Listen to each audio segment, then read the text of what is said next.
अगर आपको भी आपका फर्स्ट होम लेना मेंटली और फाइनेंशियली काफ़ी ज़्यादा स्ट्रेसफुल लगता है, तो आज हम आपको स्टेप बाय स्टेप ईजीएस्ट वे में पूरे प्रोसेस को समझाएंगे, ताकि आपको भी आपका फर्स्ट होम लेना इस वीडियो के एंड तक उतना भी मुश्किल नहीं लगेगा जितना आप समझ रहे थे। तो जो पहला स्टेप है उसमें हमें ये देखना है कि हम कितने कैपिटल का एसेट बाय कर रहे हैं। Begin with your investment capacity, not what you wish to invest, but you can realistically invest. Your EMI should never consume half of your monthly income. तो आइए इसे हम एक एग्जाम्पल के साथ समझते हैं। आपके पास अगर 1 CR कैपिटल है जो आप अपनी साइड से इन्वेस्ट करना चाहते हो और आपकी मंथली सैलरी 2 लाख है, जिसमें से आपकी 1 लाख पर मंथ एक्सपेंसेस है और आपका जो कैपिटल सेव होता है वो है 1 लाख। अगर आपको होम लोन लेना है तो इस चीज़ का ध्यान रखना पड़ेगा कि आपकी EMI 60,000 या 70,000 से ऊपर ना जाए या वो नेक टू नेक ना हो, ताकि अगर कल को कोई भी सिचुएशन आती है या अप्स एंड डाउन्स होते हैं तो आप इजीली मैनेज कर पाए। और हमें इस बात का भी खास ध्यान रखना है कि 1.75 करोड़ मकान में 30 लाख ओवरहेड एक्सपेंसेस होते हैं, जिसमें हमारे registration cost, brokerage charges, interior cost और here and there repairing cost होते हैं, जो एक घर की अप्रॉक्स 15% अमाउंट होता है। Choose an EMI that doesn't stress your life. If buying an house means eating Maggi for 20 years, that house is not for you. And the second step is, before you even search for a home, is checking your credit score. इससे आपको ये पता चलता है कि आप loan के लिए एलिजिबल हो या नहीं, और इसको चेक करने का सबसे अच्छा मापदंड है चेकिंग योर क्रेडिट स्कोर। अगर आपकी सैलरी 2 लाख है तो आप एलिजिबल हो 1 करोड़ 40 लाख के लोन के लिए, पर अगर आपका क्रेडिट स्कोर खराब होता है तो बैंक आपको 80 लाख से ज़्यादा फाइनेंस नहीं करेगा। लेकिन अगर आप किसी से पूछोगे तो वो आपको यही बोलेगा कि you are easily eligible for 1 CR 50 lakh.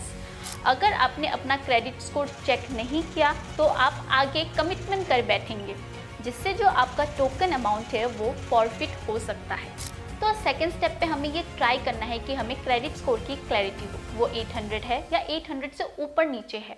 इससे आपका इंटरेस्ट रेट कम होगा, और अगर 750 से ऊपर होगा तो आपका क्रेडिट स्कोर एक्सीलेंट माना जाता है, जिससे आपको 0.5% इंटरेस्ट कम देना पड़ता है।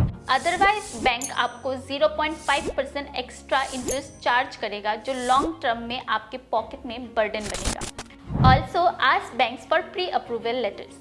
It's also tell you exactly how much loan you will get. This helps you to avoid looking for homes way above your budget. तो यहाँ हमारा step 2 clear होता है। The third step is location. Check how far is the place from your work, school, market, hospital and your favorite dosa place. हमें एक ऐसा infrastructure decide करना है जिसमें हम फिट बैठते हैं। सिटी से ज़्यादा बाहर भी नहीं जाना है, क्योंकि आप जितना ज़्यादा सिटी से बाहर जाते हो उतना ही आपका ट्रैवलिंग कॉस्ट ऐड होता रहता है। और घर के एल्डर्स के लिए हमें ये मेक श्योर करना है कि हमारे सारे हॉस्पिटल्स नियर बाय हो। एज एन एग्जाम्पल, अगर हम गुड़गांव की बात करें, अगर आपको अपना घर गोल्फ कोर्स रोड में खरीदना है तो आपको इस बात का पूरा ध्यान रखना पड़ेगा कि गोल्फ कोर्स रोड काफ़ी डेवलप्ड एरिया है, जिस वजह से वहाँ के एक्सपेंसेस काफ़ी ज़्यादा हाई है। और अगर आप इस एक्सपेंसेस को बेयर नहीं कर सकते तो विद इन 10 किलोमीटर्स के रेडियस में आप अपना घर देख सकते हो। और अगर आपके बच्चे श्री राम स्कूल भी जा रहे हैं तो आप SPR रोड से इजीली कम्यूट कर सकते हो। And here is the biggest tip for you, visit the area at night also, because daytimes look peaceful but night show you the real vibe, because good location equal better resale value plus safer environment. अब तक हमारी 3 चीज़ें clear हो चुकी है। First investment, second credit score, third infrastructure and location.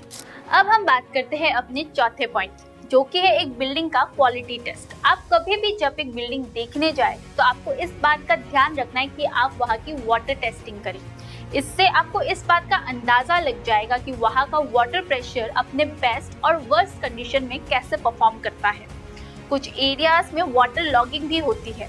कुछ localities हैं जहाँ बारिश में बहुत प्रॉब्लम होती है, ड्रेनेज सिस्टम स्ट्रॉन्ग नहीं होता तो एरिया इनहेबिटेबल हो जाता है। चेक करो कि वहाँ वाटर लॉगिंग होती है या नहीं। मेनली क्या हम 12 महीने इजीली कम्यूट कर पाते हैं, रोड इंफ्रा और इलेक्ट्रिसिटी प्रॉपर है या नहीं, ये सब हमें चेक करना चाहिए। Don't fall for the first home you see, stay practical and visit multiple options. Fifth and the most important step, अगर आपका घर रेडी हो तो आपको मेक श्योर करना है कि सेलर का टाइटल क्लियर हो, बिल्डर का अप्रूवल क्लियर हो, डॉक्यूमेंट सभी ओरिजिनल हो, पंचायत लैंड ना हो। और इसके साथ साथ आपको जिन चीज़ों का ध्यान रखना है वो है RERA registration, land ownership, permission from authorities, previous owner document और एनी लीगल केसेस। इन सब से हमें इस बात की क्लैरिटी मिलती है कि इंफ्रा इन प्लेस है और सेलर्स का टाइटल क्लियर है। और इन सब में आपकी मदद एक ब्रोकर, रियल एस्टेट कंसल्टेंट और एज ए ऑकफिल्ड हम भी कर सकते हैं, या फिर आप किसी लॉयर को भी अपॉइंट कर सकते हैं। Skipping this point can cause U a huge problem let. अब हमारा नेक्स्ट स्टेप है रिसर्च। अब तक हमारे 5 पॉइंट्स क्लियर हो चुके हैं: budget, credit score, location, infra और बिल्डिंग क्वालिटी। अब आपकी एक बिल्डिंग शॉर्टलिस्टेड हो चुकी है, तो अब आपको देखना है कि आपको कौन सा फेसिंग सूट करता है, या वहाँ पर सनलाइट आती है या नहीं, या फिर उस एरिया का higher price point, mid price point और लोअर प्राइस पॉइंट क्या है, जिससे आपको रिसर्च करने में हेल्प मिलेंगी और आपको मार्केट के प्राइस से 2 या 3% कम की डील्स भी मिल सकती है। अगर आप ये रिसर्च नहीं कर सकते हो तो Oakfield realty will do that research on your behalf, जिससे आपको एक डील की ट्रांसपेरेंसी भी देखने को मिल जाएगी। Once you find your that is at home, now it's time to negotiate. You know, everyone does. Don't be shy. Even a small discount can save your lakhs.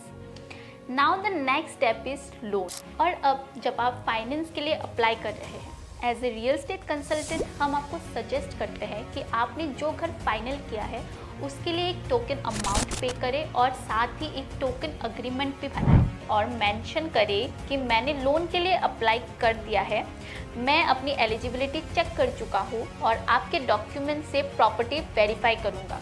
मुझे इसमें 1 वीक का time लगेगा। In any circumstances अगर ये deal go through नहीं होती तो I will get full and final refund of my token amount. और अगर लोन के अलावा कोई दूसरी प्रॉब्लम होती है तो other condition will be applicable. Apply to 2-3 banks, compare their interest rates. Even a 0.5% difference can save your lakhs. Read the loan agreements properly.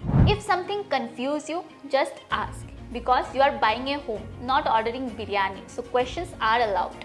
And the final step, registration. You pay the stamp duty, registration amount at the registrar office. Once that's done, ta-da! The keys are yours. Now it's officially your home. Welcome to your first home. Before we end, here are some mistakes you should avoid. Don't rush because of fear. Don't skip legal verification. Don't take a loan that stress you. Don't ignore hidden costs like parking, maintenance, GST. Don't trust verbal promises. Get everything written. Buying a home is a big deal, but trust me, once you understand these steps, it's not that tough for you. So that's the complete journey of buying your first home. Simple, easy and stress-free. Now you know what to check, what to avoid and how to move forward with confidence. I hope this video made your future buying home journey bit easier. That is it for the video. If you find this video informative, then do share it with the person who might need it. And don't forget to hit the subscribe button. Thanks for watching.